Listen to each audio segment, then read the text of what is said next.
Hi, I'm Madonna and this is Shelby, and we're going to do a little bit of a whiplash treatment today. So one of the things about whiplashes is that there was a funny study done with derby car drivers. Have I told you about this? No. So they looked at derby car drivers who have on average 16 to 20 whiplashes per year, and they don't have neck pain. Really? No, because they've got feel-good hormones while they're going through the derby car driving. Whereas, average human beings, we tend to have about 2 years of neck pain on average after a whiplash. Interesting. So it's sort of the difference between happy hormones, happy, joyful hormones, dopamine, serotonin, all those daredevil hormones, compared to stress hormones when you go, holy crap, I've had a car and now I've got the insurance and I've got my partner and I've got to deal with the other person and, all that stress. So stress hormones compared to happy hormones makes a big difference. Anyway.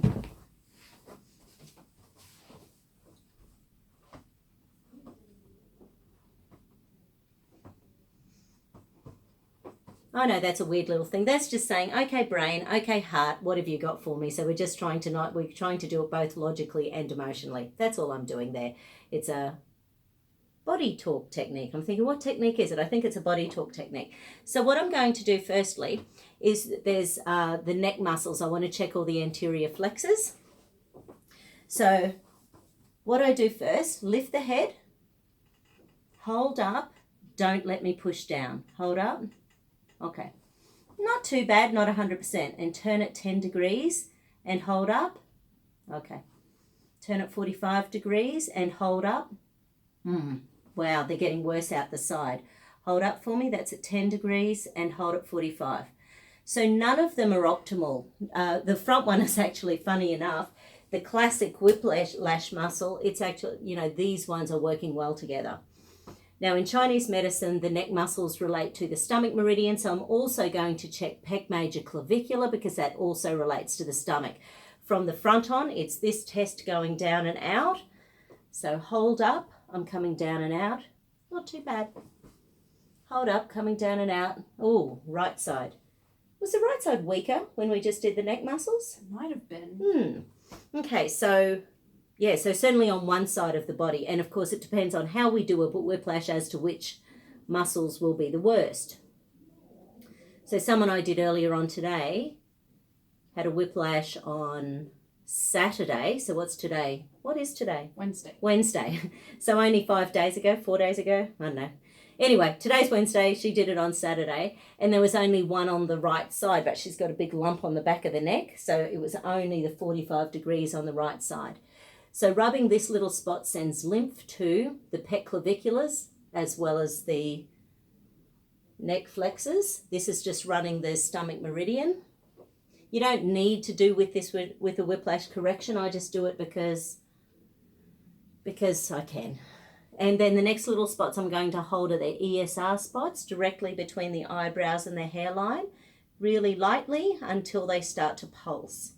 That brings blood supply to the frontal cortex, and the frontal cortex has nerve supply going to many of the organs in the body. So when we're stressed, the blood supply disappears from here and our muscles have a harder time rebalancing again.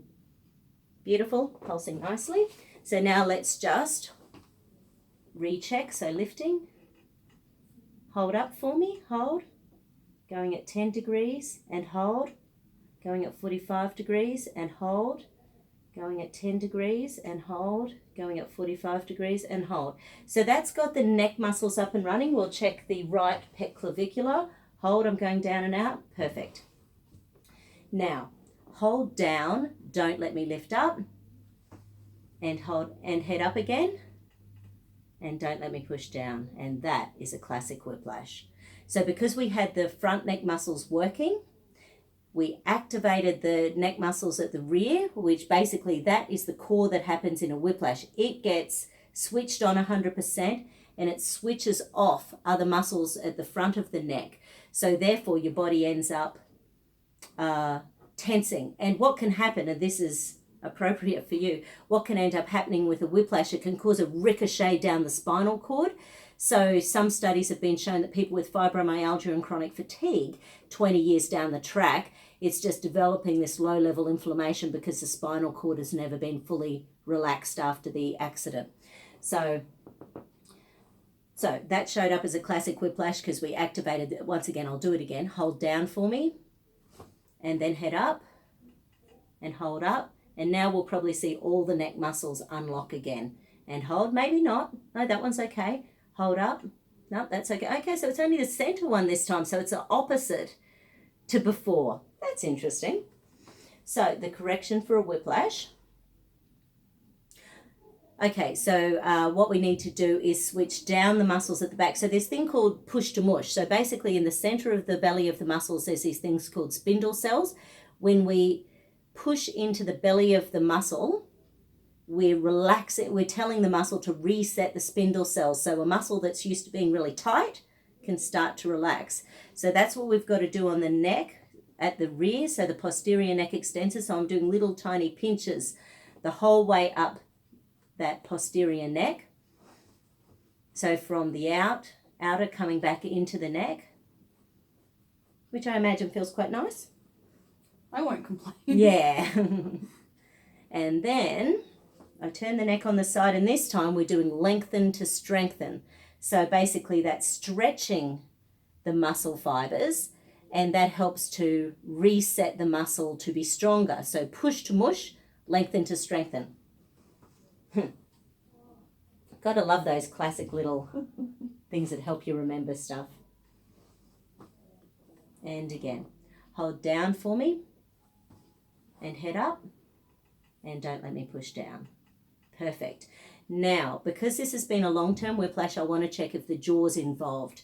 So put your right hand on your right jaw and lift the head, hold up, don't let me push down. Now, that's actually not too bad. Not optimal, so it did unlock. So what I'm going to do basically now is the push to mush in a few of these little areas. So the right jaw relates to stress and stress hormones, and once again you have a whiplash, the stress hormones get released, assuming you're not a derby car driver. I suppose rodeo, there's so many things where they must love being injured. Funny that.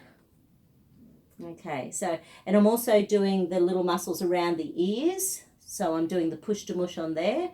And then I'm going to, feel that little tight muscle there. So that's the that's the pterygoid muscle. So I'm just giving him a little rub. And then so push to mush with the little jaw muscle. Push to mush around the ear. And then just a little rub on the opposite pterygoid muscle, and we'll see whether that's helped. So basically when the jaw is too tight, it can also unlock muscles of the neck. So right hand on the right jaw again, and lift your head up. Hold up nice and strong. Hold. Beautiful. Now put your right hand on your left jaw and lift your head and hold up for me. Aha. Now funnily enough, this one's the defensive jaw. So the right jaw is the stress jaw, the left jaw is the defensive jaw. So it is one of those things, the more you start to think about it, the more things can affect a whiplash.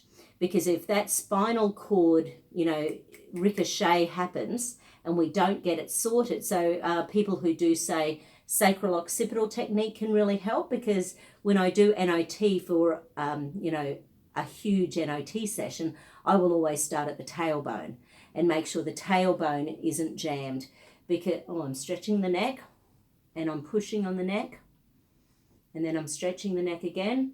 So basically I want to see where the compression also unlocks the neck muscles. So lift the head, hold up for me. Yeah, it does.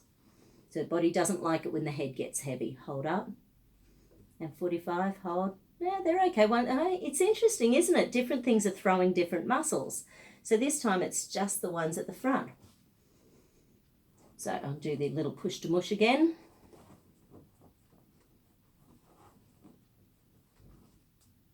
And lengthen to strengthen at the front. So once again, push, lengthen, push, lengthen, and lift, and hold up for me. Beautiful. And let's recheck the defensive jaw, right hand on the left jaw, and lift, and hold up. Beautiful. So that's a bit of a whiplash correction. Thank you, Shelby. That's all right.